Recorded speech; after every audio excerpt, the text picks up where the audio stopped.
Hello everybody, welcome to RT academy. My name is Anjali. और हम लोगों ने क्लास में हम लोगों ने चैप्टर 1 पोलिनोम नंबर सिस्टम हम लोगों ने खत्म किया था। तो हम लोग क्या करेंगे, आज उसके कुछ एमसीक्यूज देखेंगे जो कि लेटेस्ट पैटर्न पे बेस्ड है। ठीक है, पेपर में कैसे कैसे क्वेश्चन पूछ सकता है बेस्ड ऑन दी एमसीक्यू। तो हम लोग आज की क्लास में वो देखने वाले हैं, जितने भी टाइप के क्वेश्चंस बन सकते हैं टॉपिक्स पे। साथ साथ हम लोग टॉपिक्स को भी कवर करते जाएंगे। ठीक है, तो चलिए शुरू करते हैं। तो आज का फर्स्ट क्वेश्चन क्या है, the value of fourth root of then cube root of 2 square. ठीक है, तो देखो हम लोग को क्या करना है, यहाँ पे हम लोग को क्या करना पड़ेगा, जो लॉज लॉज ऑफ एक्सपोनेंट्स हैं हम उन्हें यूज करना है। ठीक है, तो देखो लॉज ऑफ एक्सपोनेंट्स में कौन सा लॉ यहाँ पे यूज करना है, हमको ये देखना है। ठीक, देखो यहाँ पे हो क्या रहा है, इसको अगर हम लोग थोड़ा सा एक्सपैंड करके देखें तो यहाँ एक्चुअली में चल क्या रहा है, 2 स्क्वायर, जो 2 स्क्वायर है ना उसकी पावर में 1/3 है। ठीक है, क्यूब रूट है तो इसकी पावर में क्या है, 1/3। और फिर क्या किया है, उसकी फर्दर होल पावर में क्या है, 1/4।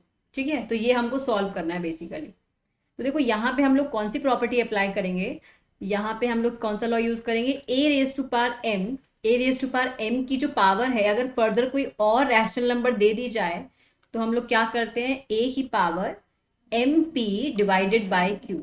ठीक है, तो ये वाला हम लोग एक्सपोनेंट्स की प्रॉपर्टी यूज करने वाले हैं यहाँ पे। तो देखो ये एक्सप्रेशन क्या बन जाएगा, 2 की पावर 2 इंटू 1/3। और इसको क्या करना है, पावर के फर्दर पावर है ना, तो हम लोग क्या कर सकते हैं, इसको फिर से मल्टीप्लाई कर सकते हैं। देखो इसको हम लोग सॉल्व करें, पावर को, पावर क्या है, 2 इंटू 1/3 इंटू 1/4, तो दिस विल बी 2 2 4। तो ये क्या बन जाएगा, 2 की पावर 1 डिवाइडेड बाय 6। ठीक है, तो अब देखो इसको हम लोग फर्दर सिंप्लीफाई नहीं कर सकते, तो यहाँ देख लो कौन सा ऑप्शन मैच करेगा। 2 की पावर, अच्छा ये वाला ऑप्शन 2 बार दे रखा है, 2 की पावर -1/6, तो एक बार क्या कर लो इसको +1/6। ठीक है, तो 2 की power 1/6 is the correct option. तो फर्स्ट ऑप्शन क्या हो जाएगा, करेक्ट ऑप्शन हो जाएगा। ठीक है, अगला क्वेश्चन देखते हैं, the value of √5। Okay, the value of square root of 5 + 2 √6। अब देखो इसको देख के मुझे लग रहा है कि इसको मैं फर्दर सिंप्लीफाई नहीं कर सकती। ठीक है, क्योंकि यहाँ देखो मैं √6 को फर्दर नहीं खोल सकती, फिर उसके बाद आती है 5, इसको मैं क्या लिखूँ, कैसे लिखूँ कि ये मेरा स्क्वायर रूट वाला, क्योंकि यहाँ पे क्या है, होल का स्क्वायर रूट है। तो ऐसा मैं क्या करूँ, इधर ये जो स्क्वायर रूट है वो मेरा हट जाए। ठीक है, देखो यहाँ पे हम लोग क्या करेंगे, क्या मैं 5 को लिख सकती हूँ 3 + 5, सॉरी 3 + 2। अब देखो ऐसा लिखने से मेरे पास क्या होगा, अब फर्दर क्या मैं √3 को लिख सकती हूँ √3 का स्क्वायर +2 को लिख सकती हूँ मैं √2 का square, that is also fine. Further I can write √6 as √2 into √3। ये बात ठीक है। यहाँ मैंने क्या किया, इस टर्म को इस तरीके से एक्सपांड किया कि मेरे पास ये क्या बन गया, a² + b² + 2ab। ठीक बात, यहाँ पे कौन सा फॉर्मूला यूज कर सकती हूँ मैं, a + b का whole square, because that is equals to a² + b² + 2ab। ठीक है ना, यहाँ पे ये वाला टर्म हमको ऑलरेडी दे रखा है, तो यहाँ से हमको किस में कन्वर्ट करना है, a + b के होल स्क्वायर में। So this will be square root of √3 + √2, इस वैल्यू का क्या हो जाएगा, होल स्क्वायर हो जाएगा। तो अब मुझे पता है कि ये क्या है, √3 + √2 का होल स्क्वायर, और इसके पावर में, इसके फर्दर पावर में क्या है, 1/2। तो अब मैं वापस से कौन सी प्रॉपर्टी यूज कर सकती हूँ, a raise to power m raise to power p/q। तो इसको मैं क्या लिख सकती हूँ, a raise to power mp divided by q। ठीक है, तो this will be √3 + √2 raise to power 2 into 1/2। अब देखो ये जब हम लोग नया नया सीखते हैं ना, तो उस टाइम पे हमको लगता है कि ये बहुत डिफिकल्ट है, क्या क्या जा रहा है। धीरे धीरे जब प्रैक्टिस करेंगे ना, तो हमको इस स्टेप के बाद ये 2 स्टेप करने की जरूरत भी नहीं पड़ेगी। इसके बाद मैं डायरेक्टली लिख सकती हूँ कि ये वैल्यू हो जाएगी √3 + √2। ठीक है, तो ये धीरे धीरे प्रैक्टिस से हमें जो कन्वर्जन है ना, हम लोग जल्दी कर पाते हैं। ठीक है, तो इसका आंसर कितना आ गया, √3 + √2। ठीक है, तो ये मेरा आंसर हो गया √3 + √2। Okay, next question is which of the following is a rational number. तो सबसे पहले हमको ये देखना है कि रैशनल नंबर कौन से टाइप के होते हैं। अगर किसी को याद है तो पहले क्या करना है, अगर रैशनल नंबर पता है तो सोच के देखो कि अगर रैशनल नंबर मेरे पास पता है, मुझे रैशनल नंबर की डेफिनेशन, तो इनमें से कौन सा नंबर मेरे पास इसमें रैशनल नंबर होगा। तो रैशनल नंबर वो नंबर होते हैं जिसको हम लिख सकते हैं पी अपॉन क्यू की फॉर्म में, ठीक है। या फिर अगर जैसे यहाँ पे डेसिमल की बातें नहीं हो रही, लेकिन अगर डेसिमल एक्सपेंशन की बात हो तो उसका या तो टर्मिनेटिंग डेसिमल एक्सपेंशन होता है, टर्मिनेटिंग मतलब जो खत्म हो जाता है डेसिमल पॉइंट के बाद, या फिर non terminating and repeating. Okay, तो ये दो टाइप की कंडीशन जब हमको मिलती है तो हम बोलते हैं वो रैशनल नंबर हो जाएगा। तो अभी डेसिमल की बात नहीं है तो ये वाली कंडीशन हमको नहीं देखनी। उसके बाद आता है पी बाई क्यू फॉर्म। अब देख लो क्या कौन सा नंबर है जिसमें पी बाई क्यू फॉर्म दे रखा है। देखो नीचे से देखते हैं हम लोग, 1 + √3। हमें पता है कि जो √3 है वो एक इरैशनल नंबर है, ठीक है। क्यों? क्योंकि जो भी हमारे पास रूट पी टाइप के नंबर होते हैं और पी अगर प्राइम होता है तो वो हमारे पास क्या होते हैं, सारे इरैशनल नंबर होते हैं। तो इसका मतलब जब मैं इरैशनल नंबर में एक रैशनल नंबर ऐड करती हूँ तो ये हमारा हमेशा क्या बनता है, एक इरैशनल नंबर बनता है, ठीक है। तो इस टॉपिक का ना हमने डिटेल वीडियो बनाया हुआ है चैप्टर 1 का, कि अगर सपोज करो हमको एक रैशनल दे रखा है, एक इरैशनल दे रखा है, तो नया नंबर कैसा बनेगा, रैशनल बनेगा या इरैशनल बनेगा। फिर अगर दो इरैशनल लिए अलग अलग तो कैसे कैसे पॉसिबिलिटी बन सकती है, या फिर एक इरैशनल एक रैशनल लिया तो कैसे बनेगा, या फिर दोनों सेम इरैशनल लिए तो कैसा बनेगा। तो ये अलग अलग पॉसिबिलिटीज होती है जब हम उसमें ऑपरेशंस लगाते हैं अलग अलग टाइप के नंबर्स में, ठीक है। तो वो वीडियो को आप लोग जाके देख सकते हैं, किसी को डिटेल में देखना है कि ये कैसे चेंज होता है। तो अब देखो पाई, पाई तो हमको पता ही है, पाई क्या होता है, इरैशनल नंबर होता है ना। फिर उसके बाद आता है √2। √2 is also irrational, root p type का है तो ये भी इरैशनल हो गया।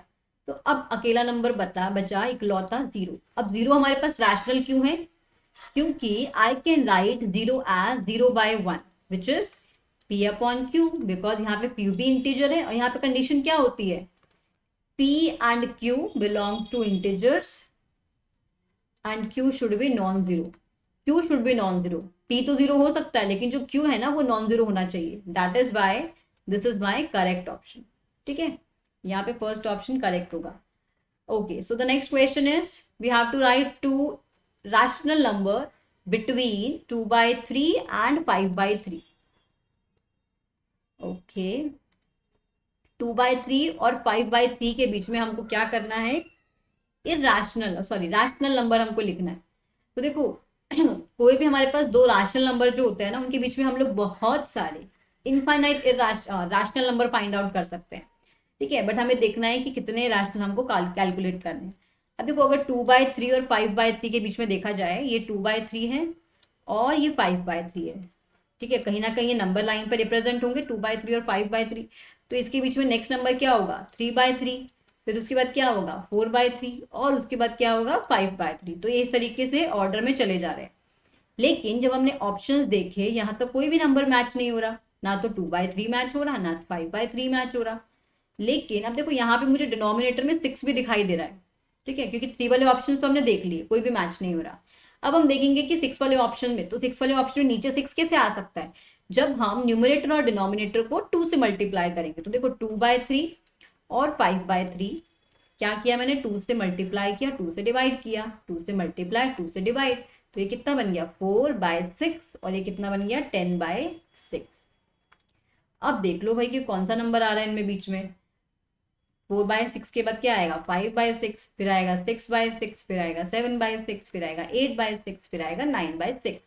अब इनके बीच में ये इन नंबर्स के बीच में कोई सा भी आंसर दे रखा हो वो हमारा सही ऑप्शन हो जाएगा। देखो कौन सा ऑप्शन है, 1/6 2/6 नहीं होगा, 1/2 2/1 ये तो पहले से कैंसिल था, 5/6 और 7/6 तो ये मेरा क्या हो जाएगा सही ऑप्शन। तो C option is the correct answer, ठीक है। तो इस तरीके से हम लोग, अगर देखो डायरेक्ट एक नंबर पूछा जाए, एक रैशनल नंबर पूछा जाए ना दो नंबर्स के बीच में, तो हम लोग फॉर्मूला यूज कर सकते हैं। इसको हम लोग बोलते हैं कि लाइक हमको मिडिल टर्म निकालना है, ठीक है, एवरेज बोल सकते हैं उसको। क्योंकि देखो दो नंबर्स के बीच में जो बीच वाला नंबर होगा वो क्या होगा, एक एवरेज ही तो होगा। तो अगर ये नंबर ए है ये नंबर बी है, हमको बोला जाए कि एक नंबर निकालो जो कि इन दोनों के बीच में है, तो a plus B divide by 2 जो कि एवरेज होगा, ये हमेशा क्या होगा, इनके बीच वाला नंबर होगा। ठीक है, तो ये एक नंबर निकालने का, एक रैशनल नंबर निकालने का मेथड है। ठीक है, बाकी अगर ज़्यादा निकालने हो तो उसके अकॉर्डिंग हम लोग प्रोसीड कर सकते हैं। ठीक है, okay, so the next question is the decimal representation of a rational number. तो अभी अभी हमने देखा कि जो रैशनल नंबर है ना, उसका डेसिमल रिप्रेजेंटेशन कैसा होता है। उसका डेसिमल रिप्रेजेंटेशन होता है, या तो ये होता है टर्मिनेटिंग।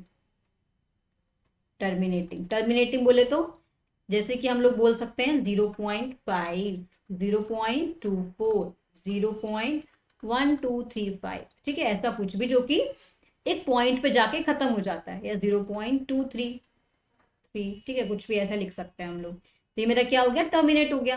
फिर दूसरा कैसा आता है, नॉन टर्मिनेटिंग, मतलब जो कि चलता ही जा रहा है डेसिमल के बाद, नॉन टर्मिनेटिंग एंड रेकरिंग, मतलब कि जो डेसिमल के बाद वाला पार्ट है ना, या तो उसमें कोई डिजिट रिपीट होती है या फिर कोई सेट ऑफ डिजिट रिपीट होती है, then it will be non terminating recurring. For example, suppose मैं ले रही हूँ 0.344444 और ये चलता ही चला जा रहा है, तो ये क्या बन जाएगा, 0.34 बार, क्योंकि 4 रिपीट हो रहा है ना, तो मैं 4 के ऊपर बार लगा देती हूँ। ठीक है, तो ये मेरा क्या होता है, रैशनल नंबर होगा जो कि नॉन टर्मिनेटिंग है और रिपीटिंग है। रेकरिंग बोल सकते हैं या फिर इसको रिपीटिंग भी बोल सकते हैं। ठीक है, और कौन सा एग्जाम्पल ले सकते हैं, 0.59 बार, दो डिजिट्स रिपीट हो रही है।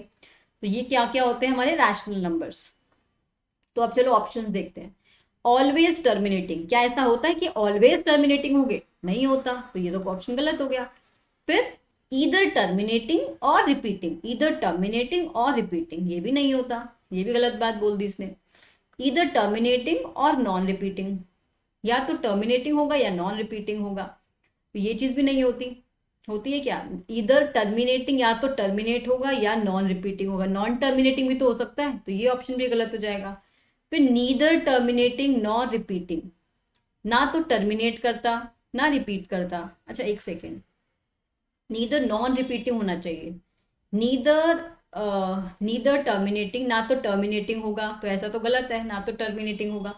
तो इसमें neither terminating nor repeating, non repeating मतलब कि कभी रिपीट नहीं होगा, तो ये तो गलत बात बोल दी।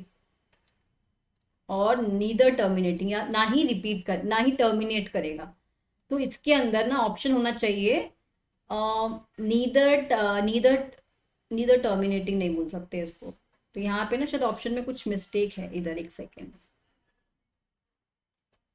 आई गेस इसका आंसर होना चाहिए ईदर टर्मिनेटिंग और नॉन टर्मिनेटिंग रिपीटिंग। ठीक है, तो यहाँ पे कुछ मिसिंग है, तो ऐसा ऑप्शन देखना है जहाँ पे टर्मिनेटिंग भी आए और नॉन टर्मिनेटिंग रिपीटिंग आए। ठीक है, that will be the correct option. Decimal expansion ऐसा होना चाहिए जो कि टर्मिनेटिंग होगा या फिर नॉन टर्मिनेटिंग रिपीटिंग होगा।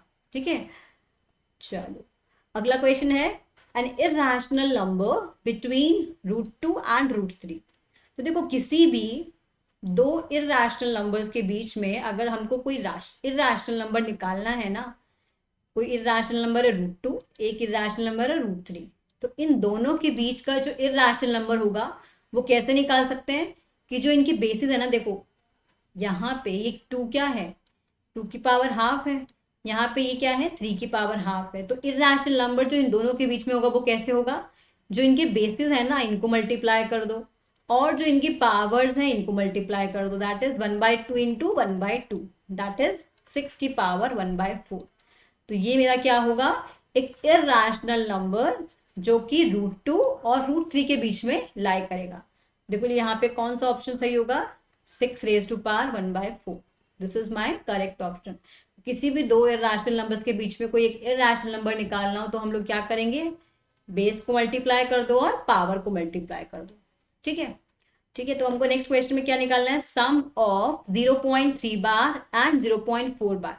देखो 0.3 बार का मतलब क्या होता है, 0.3 बार का मतलब होता है 0.3333 और ये चलता ही चला जा रहा है। फिर दिस इज माई 0.3 बार, फिर जो 0.4 बार है वो क्या है, 0.4444 और ये चलता ही चला जा रहा है।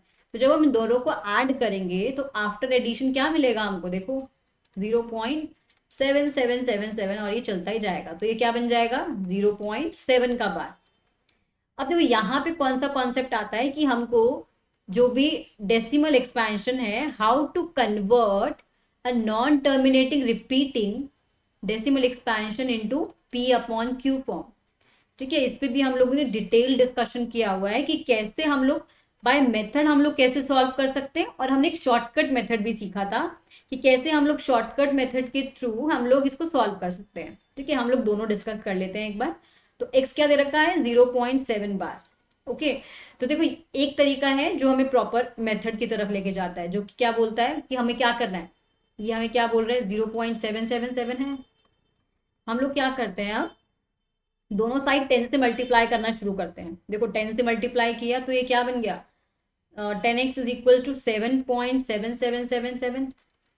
अब देखो इस इक्वेशन को ऑब्जर्व करो और इस इक्वेशन को ऑब्जर्व करो, क्या हम दोनों का डिफरेंस ले सकते हैं। देखो मेरा मेन पर्पस क्या है, मैं p बाई क्यू फॉर्म तब निकाल सकती हूँ अगर ये जो चलता चला जा रहा है ना, ये जो पार्ट, इसको मैं हटा सकूं। तो अगर मैं इन दोनों इक्वेशन को सब्ट्रैक्ट करूं तो मुझे क्या मिल जाएगा 10x minus x will be 9x, 7.7777 minus 0.777, तो ये डेसिमल के बाद वाला पार्ट तो हट जाएगा ना, तो ये क्या बन जाएगा 7। तो x की वैल्यू कितनी आ जाएगी 7 डिवाइडेड बाय 9। तो ये तो हो गया पूरा मेथड जो हमें सॉल्व करने के, जो कि हम लगा सकते हैं। फिर एक शॉर्टकट मेथड क्या है इसके लिए, देखो वो बहुत ही ज्यादा सिंपल है। हमें करना क्या है, डेसिमल के बाद जितना भी कुछ लिखा है ना उसको एज इट इज लिख दो। पहले हमने लिख दिया माइनस, डेसिमल के बाद कुछ ऐसा टर्म है क्या जो जिसके ऊपर बार नहीं लगा हुआ, तो यहाँ पे कोई भी नहीं है तो हमने 0 लगा दिया, डिवाइडेड बाय डेसिमल के बाद जो भी एक्सप्रेशन है जिसके ऊपर बार लगा हुआ है ना उतने ही 9 लगा दो नीचे, तो क्या बन जाएगा 7 डिवाइडेड बाय 9।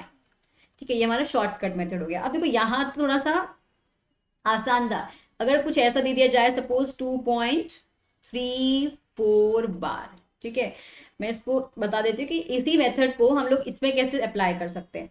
देखो यहाँ पे 0 था ना, तो हमने एक्चुअली में यहाँ 0 प्लस किया हुआ था जो हमें पता नहीं चल रहा था, मैंने इसलिए यहाँ पे थोड़ा सा अलग टाइप का एग्जाम्पल लिया है 2.34 बार।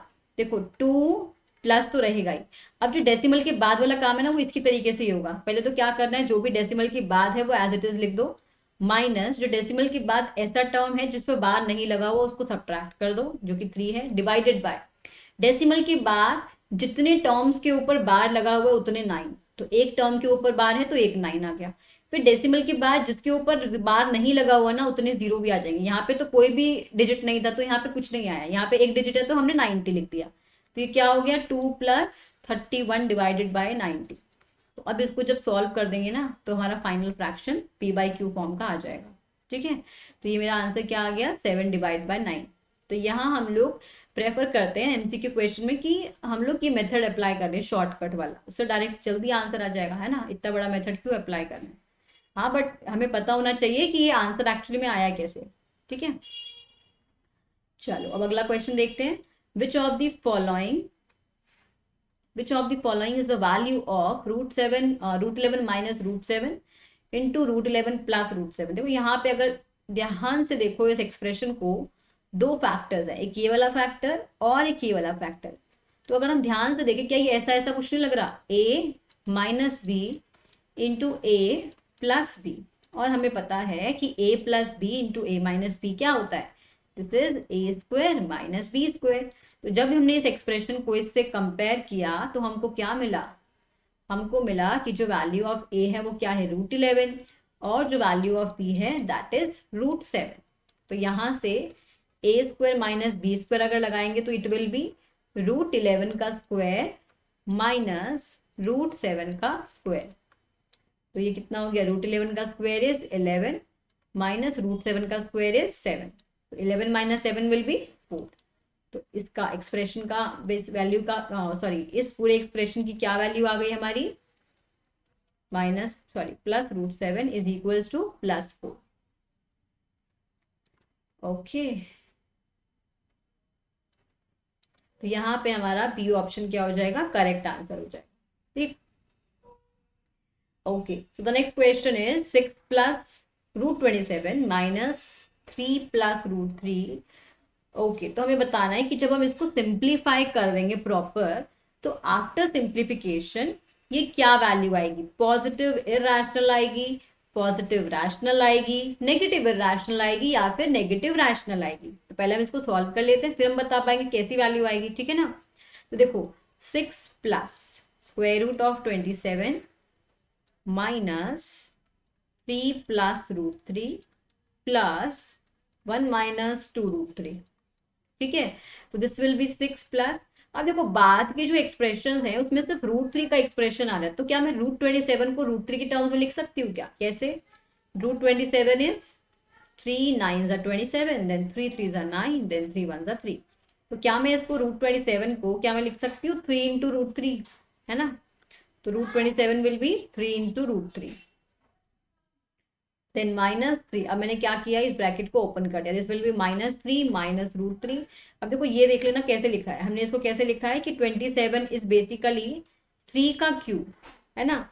3 का क्यूब है ना, तो मुझे क्या करना है, स्क्वायर रूट चाहिए इसका, स्क्वायर रूट चाहिए रूट 27 का। This can be written as square root of 3 square into 3। तो रूट 3 का स्क्वायर, रूट 3 का स्क्वायर विल बी 3, और रूट 3 का रूट क्या हो जाएगा, रूट 3। तो रूट 27 कितना आ गया, 3 root 3। Then it will be +1 minus 2 root 3। अब देखो यहाँ पे क्या बनेगा, ये 6 माइनस 3 प्लस 1, तो 6 minus 3 is 3, 3 plus 1 is 4। After that 3 root 3 minus root 3 and then minus 2 root 3. So this will be 4 plus 3 root 3 minus 3 root 3. तो 3 root 3 3 root 3 तो कैंसिल हो गया, तो आंसर क्या आ गया, 4।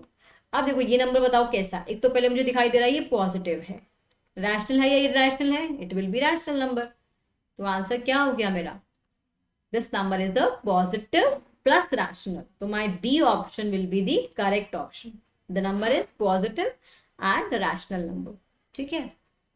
चलो अब अगला क्वेश्चन देखते हैं, अगले क्वेश्चन में क्या बोल रहा है, we have to simplify root 10 into root 15, ठीक है। अब देखो रूट 10 और रूट 15 इसको मैं कैसे लिख सकती हूँ, रूट 10 इज 10 को कितना भी सिंप्लीफाई कर लो, 10 में क्या सिंप्लीफाई करेंगे हम लोग, क्या बचेगा, मैक्सिमम ये आएगा, 10 इज 2 इंटू 5, जब रूट लगा देंगे तो कितना आ जाएगा, अलग अलग रूट लगा दो इसके साथ, रूट 2 इंटू रूट 5, है ना। तो ये क्या हो जाएगा, root 10 into root 15 will be equals to, root 10 is root 2 into root 5, फिर रूट 15 को कैसे लिख सकते हैं हम लोग, 3 इंटू 5, तो it will be 3 into root 5, sorry root 3 into root 5। यहाँ पे अब क्या हो सकता है कि हम लोग जो भी सेम स्क्वायर रूट के हैं हम उनके कंबाइन कर सकते हैं। यहाँ पे हम लोग क्या लिख सकते हैं, रूट 2 इंटू रूट 3, ये तो एक साथ हो जाएंगे और ये दोनों एक साथ, it will be root 5 into root 5। अब हमें पता है कि ये तो क्या बन जाएगा, by using the properties of laws of exponents, root a into root b is equals to root of a into b, तो it will be root of 6, और ये भी क्या बन जाएगा, root of 5 into 5 that is 5 square, तो 5 square root will be 5 into root 6। तो हमारा आंसर क्या आ गया, 5 इंटू रूट 6। तो हेयर ऑप्शन 5 रूट 6 यानी B option is the correct answer, ठीक है। तो हमको देखना है कि हम लोग कितना सिंप्लीफाई कर सकते हैं इक्वेशन को, ठीक है। चलो अगला क्वेश्चन क्या है, we have to calculate the value of 125 raise to power -1/3। अब देखो ये जो नेगेटिव एक्सपोनेंट है ना, इसका हमको खास ध्यान रखना है, क्या करना है हमको, पहले तो हम लोग क्या करते हैं, जो नेगेटिव एक्सपोनेंट है उसको पॉजिटिव बना लेते हैं। पॉजिटिव कैसे बनाते हैं, अगर a की पावर -1/p है ना, या एक काम करते हैं इसको थोड़ा सिंप्लीफाई कर देते हैं, a की पावर -p है ना, तो it will be 1/a raise to power p। तो इसका मतलब अगर 125 की पावर माइनस ऑफ समथिंग है ना, तो मुझे क्या करना है, इसको जस्ट 1 बाय समथिंग कर देना है, तो 1/125 रेज टू पावर 1/3, ठीक है। अब बस इसको सॉल्व कर दो। अब 125 को कैसे लिख सकते हैं, देखो 125 को किसी को पता है तो डायरेक्ट हम लोग इसको लिख सकते हैं, अदरवाइज इसको एलसीएम ले लेते हैं। तो it will be 5 2 are 10, 5 5 then 5 5 25, then 5 1 5। तो ये कितना बन गया, 5 का क्यूब, तो 1 divided by 5 raise to power 3 raise to power 1/3। यहाँ पे हम लोग क्या करेंगे, further we will apply the properties of exponent, so that is a raise to power p raise to power m by n अगर है तो हम क्या करते हैं, पावर्स को सिंपली मल्टीप्लाई कर देते हैं, तो it will be pm divided by n। तो ये क्या बन जाएगा, 1 divided by 5 raise to power 3 into 1/3। ठीक है, तो it will be 1 divided by 5, क्योंकि ये 3 तो हो जाएगा कैंसिल। तो मेरा आंसर कितना आया, 1/5। So this is my correct option. ठीक, तो इस टाइप से हम लोग जो भी लॉज ऑफ एक्सपोनेंट्स हैं उसको यूज करके ना, ये तो बहुत छोटा टर्म है लेकिन इसको यूज करके हम लोग कितना बड़े से बड़ा क्वेश्चन को सिंप्लीफाई कर सकते हैं। ठीक है, अब देखो नेक्स्ट क्वेश्चन क्या दे रहा है। If the value of x is root 7/5 and 5/x is equals to p root 7, then find the value of p। ठीक है, हमको x दे रखा है तो p कैलकुलेट करना है, तो 5/x is equals to p root 7। क्या हम लोग यहाँ पे क्रॉस मल्टीप्लाई कर सकते हैं, बिल्कुल कर सकते हैं। तो x will be 5 will be px into root 7। यहाँ पे एक काम करते हैं, हमको x का वैल्यू तो पता ही है तो x का वैल्यू डाल देते हैं, तो it will B 7 divide root 7 divided by 5 into root 7। ठीक है, तो ये कितना हो जाएगा, 5 is equals to p root 7 into root 7 be B 7 divided by 5।